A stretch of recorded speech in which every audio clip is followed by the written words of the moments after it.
All right, months of campaigning and attack ads and intra-party rifts have come down to this, Election Day. And after May's primary, we now know we're going to have a new Attorney General, a new Secretary of State, and a new Lieutenant Governor. And those are just a few of the big races we will be watching tonight. But there are others out there, and KTVB chief political reporter Joe Paris joins in to talk about kind of what we will be watching tonight other than those big statewide races. Yes, and first, real quickly, at almost 5 o'clock here, 3 hours till the polls close in the Mountain Time Zone. Again, you should know if you're in line before 8 o'clock, they'll let you vote. Polls close at 8 p.m. So that's the most important thing that I wanted to say right now. But yes, let's talk about some of these major races. Of course, Idaho's governor will be decided tonight. We have the incumbent Brad Little taking on Democrat challenger Stephen Hite, independent Ammon Bundy, the notable candidates there. We're expecting to have some results right after 9 o'clock here on News Channel 7 for that race. It'll be interesting to see what share of the vote that Mr. Bundy and Mr. Hite get compared to what we saw with Brad Little 4 years ago. He had a very dominant victory over Democrat Paulette Jordan. Brian, I think the number one watched race, though, right now, though, in the state of Idaho is probably the battle for Attorney General. For sure. Democrat Tom Arkush, who recently became a Democrat, essentially just to run against Republican Raul Labrador.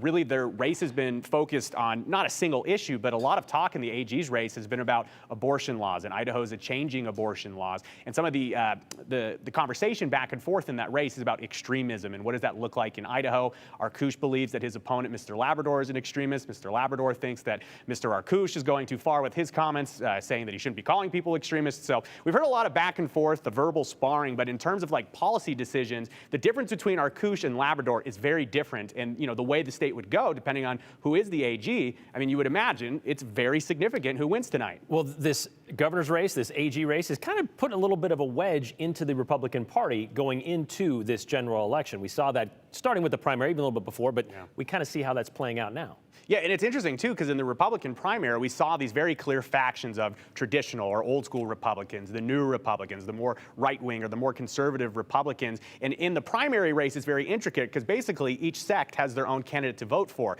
Now that they're here on election night in the November general, there's one candidate for the Republican Party, and that's Brad Little. And Brian, we've spoken to people and we've heard from people across the state of Idaho who are Republicans. They say they don't believe Brad Little represents them. So it'll be interesting to see what percentage of the vote comes out in the governor's race in terms of what the split between Bundy and Little is. I've spoken with some experts, and again, the polling in Idaho is very unofficial, but I've spoken with some experts on this. They wouldn't be surprised if there was a significant chunk for Mr. Bundy. It'll be interesting if there's a path to victory for him or Mr. Hite based on historical results. It looks like that could be a challenge, but Brian, as soon as results start coming in here on News Channel 7, we'll have them. Polls close at 8 p.m., but because of the Pacific time zone up north here on News Channel 7, right after 9 o'clock is when we start to see the results. Okay, I don't want to let you go, though, before we talk about something other than the statewide offices. Like, for example, the legislature is going to see some serious shifting as well. Yeah, so after the primary, we knew that at least 40 members of the State House were going to be different from last year. And that's because of a variety of things. There was redistricting, which unfortunately put some political allies against each other in races. So we saw some retirements. We saw some people not running because they didn't want to run against their friends. And practically, we also see candidates get redistricted there, too. So we're going to expect a much different legislature, at least 40 different members. Tonight, we'll find out if there'll be even more new members in the legislature in January. And we'll see how that shakes down starting at about 9 o'clock this evening. All right, Joe, we'll check back in with you then. But don't forget, you can see live see those election results coming up tonight at 9 o'clock. We have people all over the Treasure Valley following the Election Day action, from voting to tabulating those votes. They're all over the valley. So once those ballots are cast, they're put into locked boxes and they are driven to the county elections offices. That's how the process works. And there, dozens will spend the rest of the evening counting them, or at least feeding them into a machine that will do the counting for them. News Channel 7's Abby Davis is live at Ada County election headquarters with how things are looking there. Abby. That's right, Brian. Things are looking pretty well. You can see behind me there isn't really even a line, and there hasn't been a line. I've been here for over 2 hours now. I've never seen a line go out the door, so things are moving fast. People are getting in and out. Now just follow me over this way. You can see people are getting their registration. They're filling out their paperwork, and they are voting. So it's a very exciting time here. You can see that people are all around this room filling out their ballots. Now, about 84,000 people have voted today. Now, to put that into into perspective, 65,000 people have already voted. That means early or through absentee ballots. So you can see just how many more people are coming out voting on election day than have already casted their votes. And we talk a lot about election security.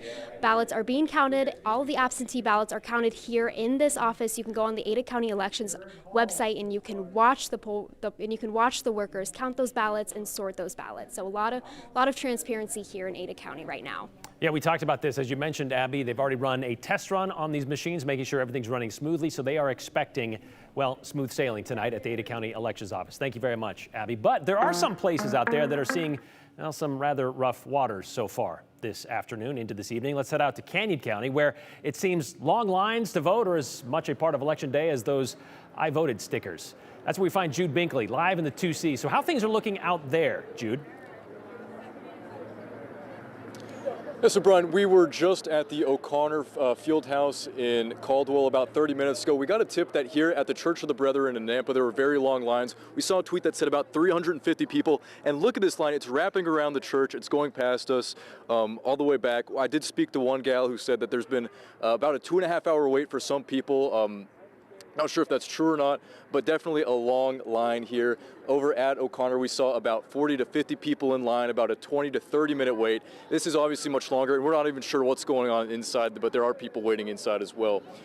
This is very different, like I said, than what we've seen. We've also heard reports about the LDS ward off of Ruth Lane having very long lines, but clearly, as we can see here in Nampa, there's quite a long wait. Again, you can register on site. As long as you're here by 8, you can vote. You can take all night, but just be here by 8 if you are looking to vote. Brian? All right.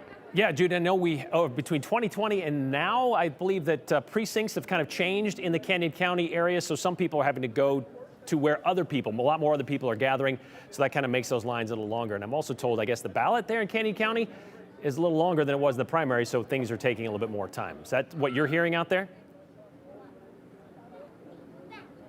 Yeah, we heard actually at O'Connor, they said, close to a record turnout. We saw 1,400 people there as of 4 o'clock. I also spoke to the Canyon County Elections Office earlier. They said that they've had 15,000 absentee ballots, so that's a record compared to May and compared to the 2018 midterm. All right, again, those will be tabulated starting when they get into the elections office. Thank you very much, Jude. We'll check back with you later on as well as we get these things going throughout the rest of the evening and continue watching what's happening at the polls right up until 8 o'clock. Meanwhile, across the border in the Beaver State, where a good chunk of the eastern side of Oregon would like to explore becoming the western side of Idaho, there's a chance the governor's office could go Republican for the first time since Reagan ran the country. For 35 years, since 1987, Oregon has voted a Democrat as governor. This despite most counties outside the Willamette Valley leaning conservative. Is this a case of concerned citizens reaching their limit on left-leaning leadership? It could be. But it's actually because Oregon Governor Kate Brown has reached her 8-year term limit. And voters could still put another Democrat in that office, but political experts point to this race as a toss-up at this point. It is a three-horse race with Democratic candidate Tina Kotek going against Republican Christine Drazen and an unaffiliated candidate, Betsy Johnson. So a change is coming to Oregon, and a Pacific University political science professor tells Andrew Bartline rural Oregon, like those in Ontario, some 420 miles away from Salem, now has a chance for their voice to be heard in Salem. Just like so many states in the country, there's real intractable problems and people aren't seeing solutions from government. Our Democratic Governor Kate Brown has the lowest approval ratings in the entire country right now. So homelessness, people are concerned about crime, people are concerned about the economy and inflation, kind of the perfect wave for the Republicans. If they're going to take an election, this is the one to take because you don't get all these things coming together very often. Do you think voters see Kotek as a continuation of Governor Brown? Yeah, to a certain extent they do, but the ones who do already didn't like her. Tina Kotek has done a really clever thing. She is running against Kate Brown. She's saying Kate Brown was given this by the legislature. She failed to implement it. I will implement it. It will be good. We have viewership in Malheur County in eastern Oregon, and a lot of these people are Republican. These are red counties. And we've heard people who live in these areas, city leadership from Ontario, tell us they don't feel seen in Salem. Do you think there could be an outcome in this election that maybe brings the state together a little bit because it is such a nuanced election? It could be, but it's going to depend on whoever wins making that happen. if I was the next day, I knew that I'd won, I'd immediately get on a plane and fly to places like Ontario. And I'd say, hey, I'm here for you, and meet with the city leaders and say, let's get things done. What's on your list? Let's go. And I'm going to be back in 2 weeks. Eastern Oregon has a problem, and the problem is simply very few people live there. So in Oregon, we have 90 members of the legislature. Only about 6 of them represent virtually all of Oregon from the Cascades to the Idaho border. I'm curious, how familiar are you with Measure 110? Very familiar. I did a story recently in Ontario where a lot of city leaders and the district attorney in Malheur County, they voiced that they don't like it. When we talked with people in town, we had a number of people tell us they're single issue voters for this governor's race. If the candidate is against Measure 110, they're supporting that candidate. Christine Drazen, the Republican, and Betsy Johnson, the unaffiliated candidate, if either of them wins, they've said that on their first day in office, they're going to submit legislation to repeal Measure 110. Does the governor have the power to even do that?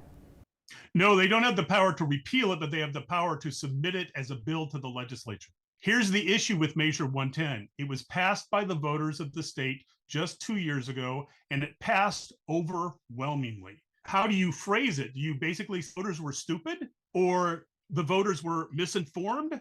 Because the voters were really, really clear that they wanted Measure 110. So I tend to think that it's going to be something that whoever wins is going to deal with, but I don't think there's going to be immediate movements to repeal it because the support for it is too strong right now.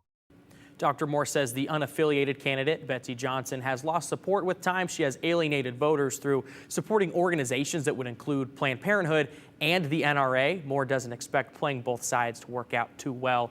And unaffiliated voters, Brian, are the largest portion of voters in Oregon. There are more unaffiliated voters in Oregon than there are Democrats and more than there are Republicans. So he says truly is them who are going to decide this. Well, that wouldn't be the first time. I mean, I remember Idaho legislature once tried to override a vote by the constituents about, now I can't remember the issue and it just escaped my head, but it is possible for the legislature to say, yeah, we don't believe what they said before applies today, and they could try to change that law when it comes to 110. Certainly a possibility. We'll see how it plays out. All right. Thank you very much, Andrew.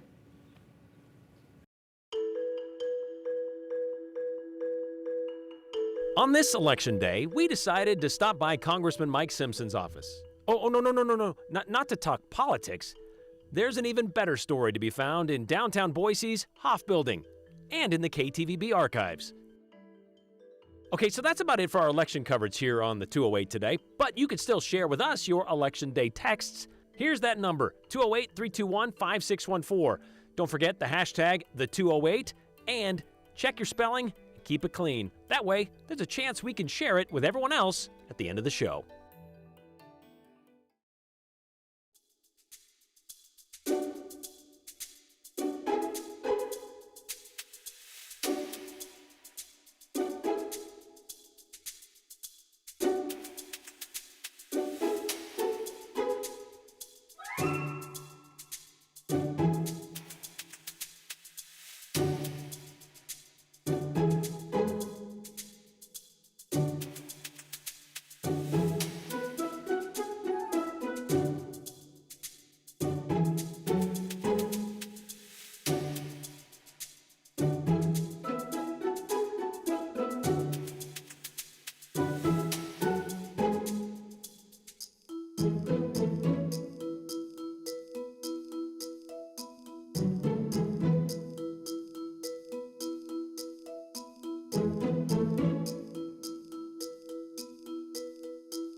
I smoke old stogies that I have found, short but not too big around.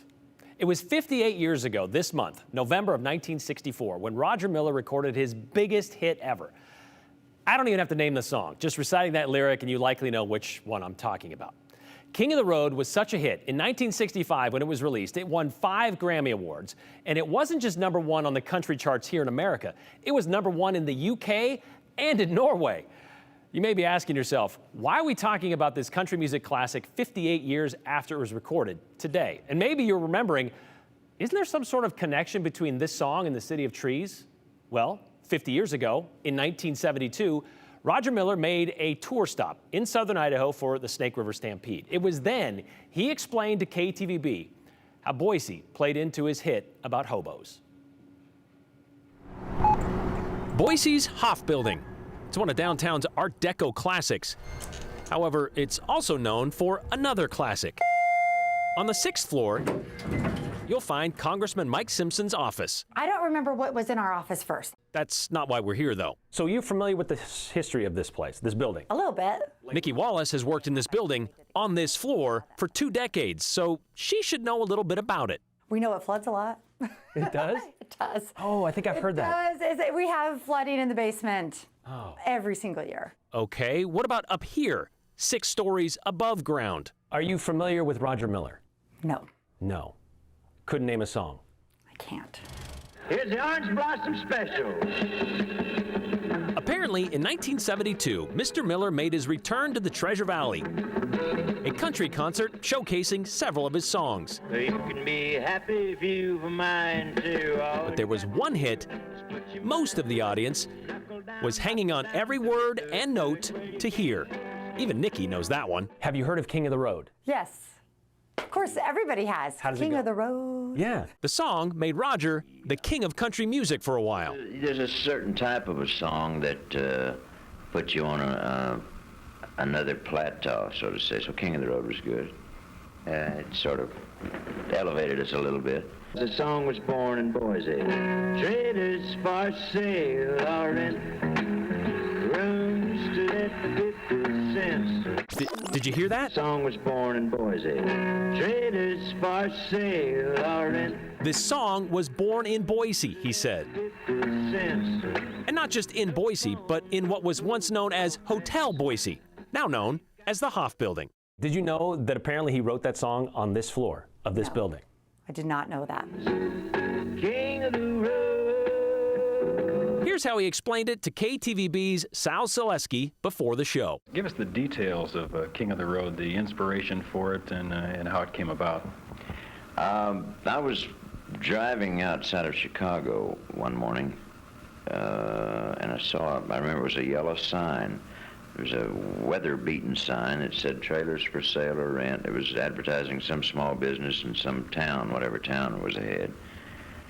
And I don't know, at that particular time, it just seemed to register with me. And I thought about it a few days, and a few days later we were in Boise doing a concert. And after the concert that night, I went back to the hotel and sat down and was just picking around on my guitar. And I'd been trying to get to the song because I knew there was a song there, and finally it just fell into place. I ain't got no cigarettes, but 2 hours of pushing broom buys an 8x12 4-bedroom. I went back the other day and saw the room and everything. I remembered the room that was in it.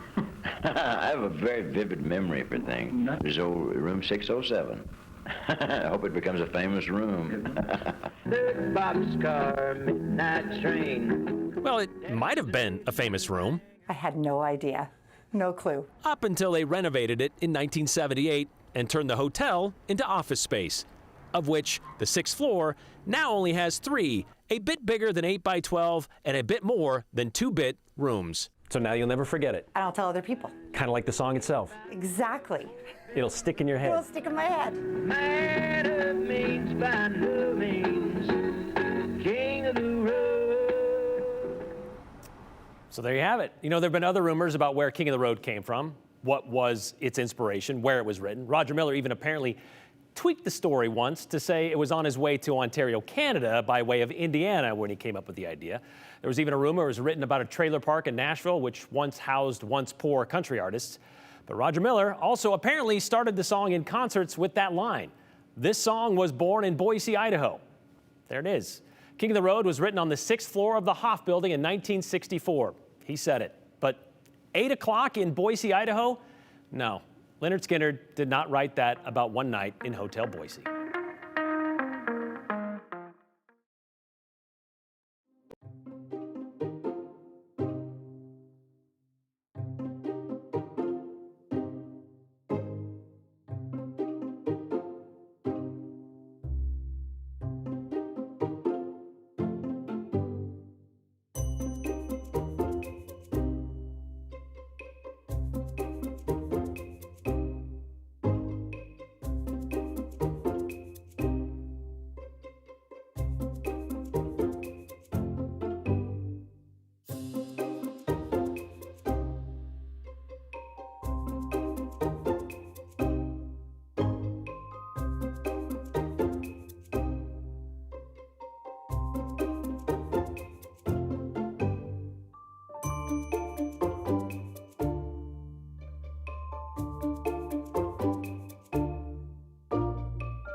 For those who put in an order for early winter weather, you got your wish. It is swinging into the region overnight tonight and tomorrow. It looks like it's a wintry and messy commute on the way for us Wednesday morning, so a timeline to watch very, very closely. This is our winter storm system. It is already heaping snow on the Sierras, and it will move some rain showers into our region in southwest Idaho later on this evening, and it will turn over to snow as that cold air is dragged in behind it. The track right through southeastern Oregon and up through the Treasure Valley, then into the Central Mountains and off into Montana. All of those areas under a winter weather advisory. We have winter storm warnings for heavier snowfall, maybe even up to a foot in some of the highest elevations through the Central Mountains. But the winter weather advisory also extends through the Treasure Valley for the morning commute tomorrow, because it will be kind of that first winter event that we're trying to make it through during a high traffic time. Overnight tonight, rain changing to a rain-snow mix and eventually all snow. And if it snows hard enough for long enough, yes, we're talking about at least somewhat significant accumulations through the valley location. So we're looking at our future cast here, clock in the top of the screen, rain and snow mixing through about midnight, changing over to snow. And you'll see some of these darker shades of purple and blue showing up here, indicating some heavier bands that set up for a time. It is possible that we see some isolated, localized areas through the valley that get closer to 4, perhaps even 5 inches of snow tomorrow. The wet and heavy snow that will really compact into the afternoon once we get the sunshine back in across the region. So really the timeline to watch right when we're trying to all get to work on time tomorrow morning. So allow yourself some extra time. Tune in to Wake Up Idaho tomorrow morning. Check the current conditions with Jim Duthie. He'll be here with you every step of the way, 5 to 7 a.m. live.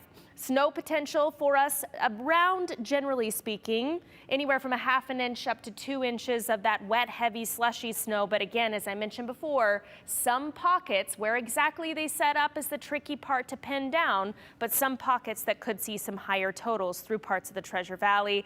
And it is cold tomorrow. High temperatures in the mid to upper 30s through most of the Treasure Valley. And that cold trend continues, though it does look like we're expecting some quieter, drier weather into the weekend ahead. You can always find the forecast at ktvb.com.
All right, I want to wrap up today's show with what I could remember earlier in the show about how Idaho's legislature tried to override an initiative passed by Idaho voters. This happened in 2002 when in 1994 the voters said, yeah, we want term limits in the state.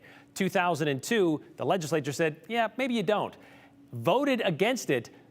Governor Kempthorne, Dirk Kempthorne at the time, vetoed that bill. They overrode his veto. And that's why we don't have term limits here in the state of Idaho. Reminded by none other than Bruce Newcomb, by the way. Thank you very much.